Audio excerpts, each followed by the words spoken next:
আমাদের ওখানে যেমন ভুট্টা পাওয়া যায় তেমন চেন্নাইতেও পাওয়া যায়, কিন্তু এটা পুরোটাই আলাদা। এটাকে বলে সুইট কর্ন। এটা সেদ্ধ করে খেতে হয়, খুব সুন্দর লাগে খেতে।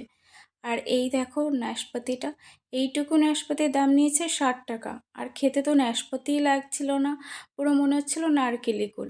এটা আমরা সারভানা স্টোর থেকে নিয়েছিলাম, আমাদের ওখান থেকে পুরোই আলাদা ছিল। আর রবিবার সকালবেলা ও নিয়ে এসেছিল ডাব, তো আমরা একটু ডাব খেয়ে নিলাম। এই সপ্তাহে ও আবার বড় মার্কেটে যায়নি, কাছের মার্কেট থেকেই নিয়ে এসেছিল কাঁকড়া আর কাতলা মাছ। আর ও যেহেতু কাঁকড়া ভীষণ ভালো খায়, তাই বাজারে গেলেই কাঁকড়া ভালো পেলে নিয়ে আসে। আর এটা ছিল সামুদ্রিক কাঁকড়া, দেখো কত সুন্দর না দেখতে। কাঁকড়াটা পুরো কষা কষা করে দিলে ও এত তৃপ্তি করে খায়, দেখলে পুরো মন ভরে যায়। আর অনেক দিন থেকেই আমাদের রিচ খাবার খাওয়া হয়ে যাচ্ছে, তার মধ্যে আবার আজকে কাঁকড়া কষাও খাবে। তাই বললো যে দুপুরের মেনুটা সিম্পলই রাখো। সেই জন্য লাউ ডাল, উচ্ছে আলু ভাজা আর মোচা রান্না হচ্ছিল।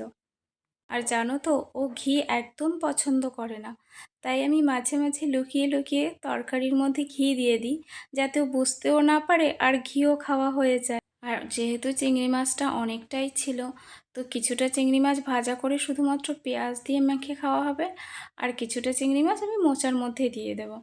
আর এর আগে যদিও কোনোদিনও মোচা রান্না করিনি, কিন্তু মোচাও ভীষণ ভালো খায়।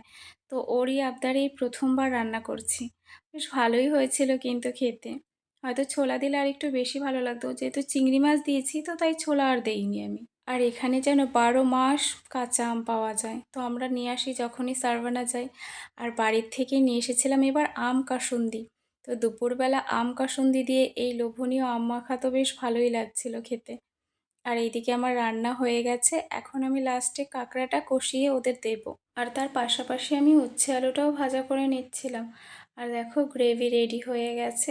এরপর আমি কাঁকড়াটা দিয়ে দিলাম। কাঁকড়ার মধ্যে আমি আগে থেকে নুন হলুদ লঙ্কার গুঁড়ো মাখিয়ে রেখেছিলাম।